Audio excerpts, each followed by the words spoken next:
आज हम दक्षिण भारत के इतिहास के एक ऐसे दौर की गहराई में उतरने वाले हैं जो अक्सर किताबों के कुछ पन्नों में सिमट कर रह जाता है। संगम युग। हाँ, संगम युग।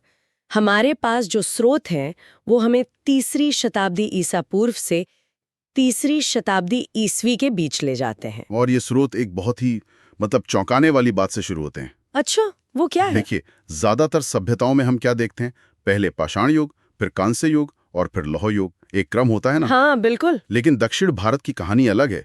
ऐसा लगता है कि उन्होंने कांस्य युग का अनुभव ही नहीं किया। क्या मतलब? मतलब वो पाषाण युग से सीधे लौह युग में छलांग लगा गए। अरे वाह, ये तो कहानी की शुरुआत में ही एक बड़ा ट्विस्ट है। मतलब कोई ब्रॉन्ज मेडल नहीं, सीधा गोल्ड। आप ऐसा कह सकते हैं। तो चलिए इसी अनोखी शुरुआत से इस कहानी को खोलते हैं। यह तथाकथित महापाषाण युग क्या था? महापाषाण, जैसा नाम से ही लग रहा है, महा यानी बड़ा और पाषाण यानी पत्थर। तो क्या ये वो दौर था जब लोग बड़े बड़े पत्थरों से कुछ बना रहे थे? बिल्कुल सही पकड़ा आपने।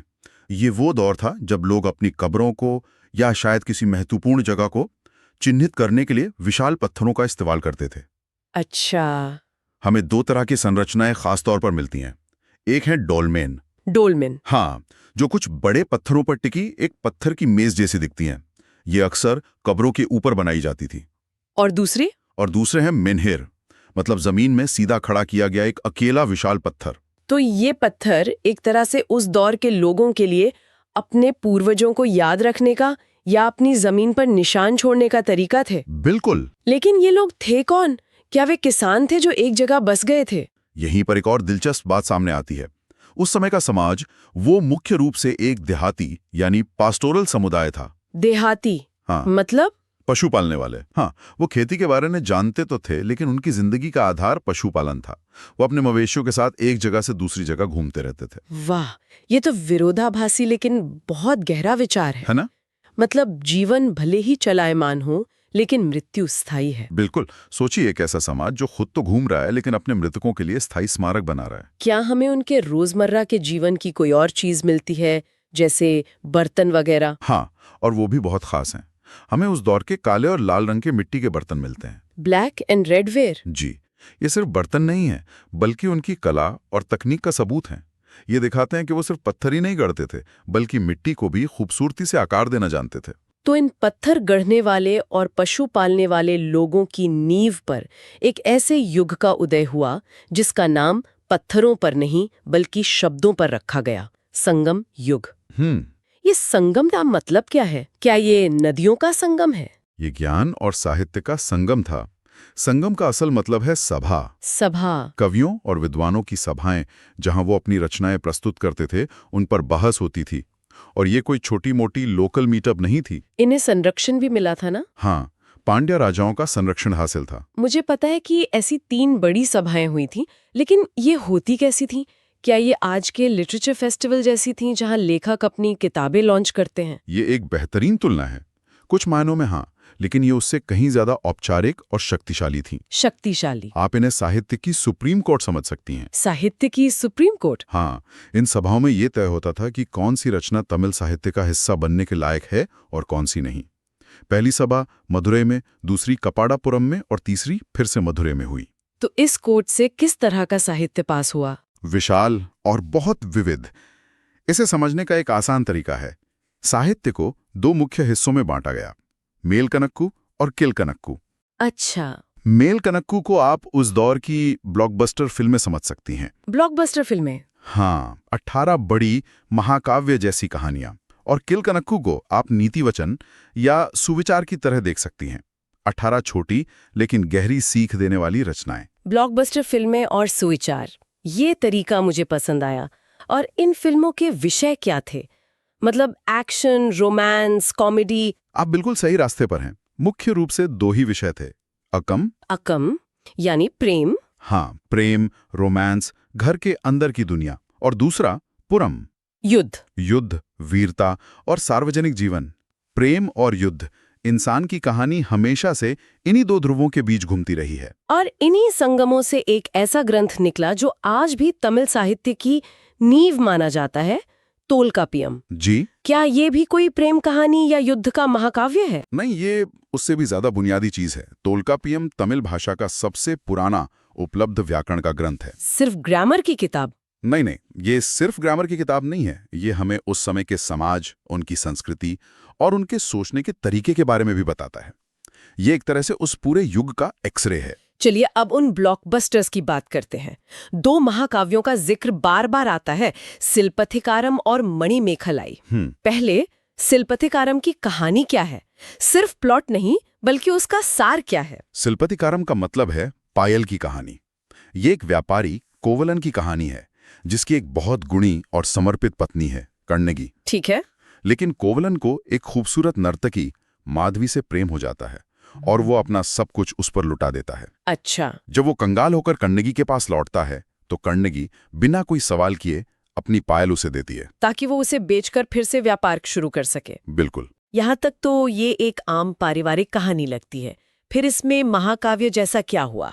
ट्विस्ट तब आता है जब कोवलन उस पायल को बेचने मदुरई शहर जाता है। वहां रानी की एक पायल चोरी हो गई होती है, जो बिल्कुल वैसी ही दिखती है। कोवलन पर चोरी का झूठा इल्जाम लगता है और राजा उसे सजा दे देते हैं। पांडे राजा बिना पूरी जांच किए उसे मौत की सजा दे देते हैं। ओह।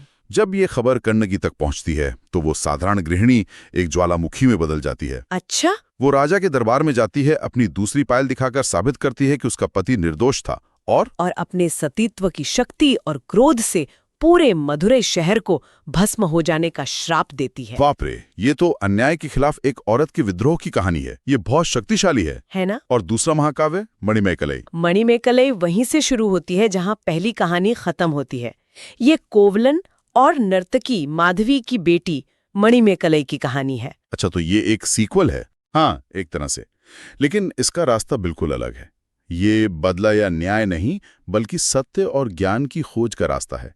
मणिमेखलाई एक बौद्ध भिक्षुणी बन जाती है। तो जहां सिलपथिकारम सामाजिक न्याय की बात करता है, वहीं मणिमेखलाई आध्यात्मिक मुक्ति की। बिल्कुल सही। इन साहित्यिक रचनाओं से हमें उस समय के लोगों की सोच और उनके मूल्यों का तो पता चलता है, लेकिन उनका असल समाज, उनका रोजमर्रा का जीवन कैसे व्यवस्थित था। मैंने तिने व्यवस्था के बारे में पढ़ा है, जो मुझे बहुत अनोखी लगी। ये वाकई में दुनिया की सबसे अनूठी सामाजिक भौगोलिक व्यवस्थाओं में से एक है। तिने का मतलब है कि पूरे तमिल क्षेत्र को 5 अलग-अलग भौगोलिक परिदृश्यों में बांट दिया गया था और आपकी पहचान, आपका पेशा, आपके देवता, सब कुछ इस बात पर निर्भर करता था कि आप किस तिने में रहते हैं। मतलब भूगोल ही आपकी किस्मत लिख रहा था? हाँ, कुछ ऐसा ही। ये तो कमाल है। तो ये 5 दुनियाएं कौन सी थी? पहली थी कुरिंजी, यानी पहाड़ी इलाका। यहाँ के लोग शिकारी थे और जंगलों से कंदमूल इकट्ठा करते थे। ठीक है। दूसरी थी मुल्लई, यानी जंगल और चारागाह। यहाँ के लोग पशुपालक थे। तीसरी थी मरुतम, यानी नदियों के किनारे की उपजाऊ जमीन। ये किसान थे और सबसे समृद्ध लोग भी यही थे। और चौथी तटीय इलाका होगा? बिल्कुल। चौथी थी नैनतल, यानी समुद्र तट। ये मछुआरे थे और नमक बनाने का काम करते थे। ठीक है, यहाँ तक तो सब समझ में आता है। शिकारी, चरवाहे, किसान, मछुआरे। लेकिन 5वीं टिने, पले, मतलब सूखा रेगिस्तानी इलाका। मैंने पढ़ा है कि यहाँ के लोगों का पेशा मवेशी चोरी और लूटपाट था। क्या ये एक आधिकारिक पेशा था? समाज इसे कैसे देखता था? यही तो इस व्यवस्था की सबसे हैरान करने वाली बात है। अच्छा। इसे एक नैतिक पतन के रूप में नहीं, बल्कि उस कठोर वातावरण की एक सच्चाई के रूप में देखा जाता था। मतलब सर्वाइवल एथिक्स। क्या बेहतरीन शब्द इस्तेमाल किया जी। जीवित रहने की नैतिकता। समाज के नियम पत्थर की लकीर नहीं थे, वे पर्यावरण के हिसाब से ढलते थे। पर जाहिर है, ये वो लोग नहीं थे जिन्हें आप रात के खाने पर बुलाना चाहेंगे, लेकिन उनकी अपनी एक सामाजिक व्यवस्था थी। तो क्या इसका मतलब ये है कि एक मछुआरे का बेटा अगर चाहे तो एक किसान बन सकता था, या ये विभाजन बहुत सख्त थे? ये एक बहुत अच्छा सवाल है। देखिए, ये विभाजन पेशे पर आधारित थे, जन्म पर नहीं। तो सैद्धांतिक रूप से ये संभव था, लेकिन असल में व्यवहार में लोग अक्सर अपनी ही तिने में रहते थे, क्योंकि उनके कौशल उसी वातावरण के लिए विकसित होते थे। लेकिन इस भौगोलिक विभाजन के ऊपर एक और सामाजिक विभाजन था जो ज्यादा सख्त था। मतलब एक वर्ग व्यवस्था भी थी? हाँ, बिल्कुल। सबसे ऊपर थे अरसर, यानी शासक वर्ग, राजा और उनका परिवार। अरसर? फिर आते थे विल्लारर। ये मरुतम भूमि के बड़े और अमीर जमींदार थे, बहुत प्रभावशाली। उनके बाद थे वेश्यार यानी व्यापारी, फिर आते थे उजहाउर यानी साधारण किसान जो हल चलाते थे, और सबसे निचले पायदान पर थे कडेसियार या अडीमाई, मतलब भूमिहीन मजदूर और दास। तो आपकी हैसियत इस बात से तय होती थी कि आपके पास जमीन है या नहीं। तो हमारे पास एक ऐसा समाज है जहां साहित्य फल फूल रहा है, भूगोल लोगों की जिंदगी तय कर रहा है और एक स्पष्ट सामाजिक ढांचा भी है। अब सवाल उठता है कि इस सब को चला कौन रहा था? यहाँ हम उन 3 महान राजवंशों पर आते हैं, चेर, चोल और पांड्य। ये नाम अक्सर एक साथ लिए जाते हैं, लेकिन मुझे लगता है कि इनकी अपनी अलग पर्सनैलिटी रही होगी। आपने बिल्कुल सही शब्द इस्तेमाल किया, पर्सनैलिटी। ये सिर्फ 3 राजवंश नहीं थे, बल्कि 3 अलग-अलग विचार थे। अच्छा, चलिए इनकी पर्सनैलिटी को समझने की कोशिश करते हैं। सबसे पहले चेर, जो आज के केरल और तमिलनाडु के कुछ हिस्सों पर राज करते थे। इनकी राजधानी वंजी थी। और इनकी पर्सनालिटी अगर हम सिलपतिकारम की कहानी से जोड़े तो क्या ये थोड़े साहित्यिक और आध्यात्मिक किस्म के थे? एकदम सही। चेरों के पर्सनालिटी सांस्कृतिक संरक्षक की थी। उनके सबसे महान राजा थे सेनगुत्तुवन, जिन्हें लाल चेर भी कहते हैं। सेनगुत्तुवन। उन्होंने क्या किया? उन्होंने कंडगी, एक साहित्यिक किरदार, को देवी का दर्जा दिया और उनके सम्मान में पत्नी पंथ की स्थापना की। अरे वाह! सोचिए, एक राजा अपनी प्रजा को एक काल्पनिक पात्र की पूजा करने के लिए प्रेरित कर रहा है क्योंकि वो न्याय का प्रतीक है। ये दिखाता है कि उनके लिए धर्म और संस्कृति कितनी महत्वपूर्ण थी। और उनका प्रतीक चिन्ह धनुष और बाण था। जी ठीक है, तो चेर हो गए सांस्कृतिक संरक्षक। जी। अब बात करते हैं चोलों की। उनका प्रतीक चिन्ह बाघ था, जो ज्यादा आक्रामक लगता है। उनकी क्या पर्सनैलिटी थी? चोलों की पर्सनैलिटी सैन्य इंजीनियर और कुशल व्यापारी की थी। Military engineers? हाँ, उनकी 2 राजधानियां थीं, उरैयूर और पुहार, जो एक बड़ा बंदरगाह भी था। वे अपनी नौसेना के लिए जाने जाते थे। उनके सबसे महान राजा थे करिकाल, जिन्होंने वेरनी की लड़ाई जीती थी। बिल्कुल। उन्होंने सिर्फ अपनी सैन्य ताकत नहीं दिखाई, बल्कि कावेरी नदी पर एक विशाल बांध भी बनवाया। उन्होंने चेरों और पांड्यों दोनों की संयुक्त सेना को हराया था। उनका ध्यान सैन्य विस्तार और आर्थिक समृद्धि पर था। और कपास का व्यापार भी था। हाँ, उरैयूर का कपास का व्यापार पूरी दुनिया में मशहूर था। तो हमारे पास संस्कृति बनाम सैन्य शक्ति है। अब तीसरे खिलाड़ी पांड्य की बारी। उनकी राजधानी मदुरई थी, जो संगम सभाओं का केंद्र थी। तो क्या वे भी चेरों की तरह सांस्कृतिक थे? हाँ, लेकिन उनकी पर्सनैलिटी चतुर व्यापारी की थी, जिनका मुख्य उत्पाद था विलासता। उनका प्रतीक चिन्ह मछली था, जो समुद्र से उनके गहरे रिश्ते को दिखाता है। सबसे पुरानी ऐतिहासिक गवाही मेगास्थनीज की इंडिका में इन तीनों में से सिर्फ पांड्यों का जिक्र है। अच्छा, और क्यों? चूंकि वे मोतियों का व्यापार करते थे। उनके कोरकई बंदरगाह से निकले मोती रोमन साम्राज्य तक जाते थे। तो रोम के साथ व्यापार था। हाँ, रोमन सिक्के दक्षिण भारत में बहुत बड़ी संख्या में मिले हैं, जो इस व्यापार का सबूत है। तो पांड्यों ने ज्ञान यानी संगम और धन यानी मोती दोनों को संरक्षण दिया। ये तो अद्भुत है। तो हमारे पास एक ही समय में 3 पड़ोसी हैं, चेर जो न्याय की देवी की पूजा कर रहे हैं, चोल जो अपनी नौसेना और बांध बना रहे हैं, और पांड्य जो रोम के साथ मोतियों का व्यापार कर रहे हैं। यह सिर्फ जमीन की लड़ाई नहीं थी, यह प्रभाव, पहचान और आर्थिक मॉडल की भी लड़ाई थी। बिल्कुल, और यही चीज संगम युग को इतना गतिशील और आकर्षक बनाती है।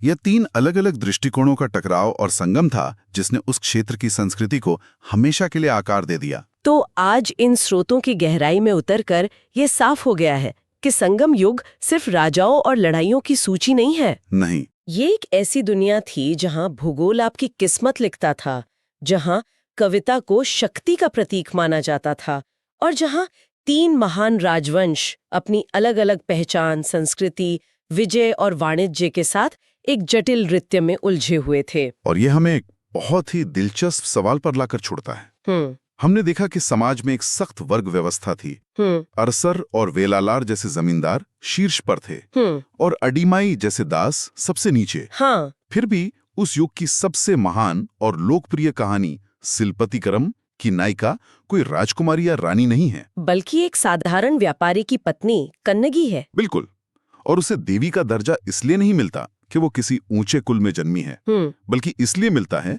क्योंकि वो अन्याय के खिलाफ आवाज उठाती है। ये उस समाज के मूल्यों के बारे में क्या बताता है? जहां शक्ति का अंतिम प्रतीक एक साधारण महिला का न्याय के लिए अदम्य क्रोध बन गया।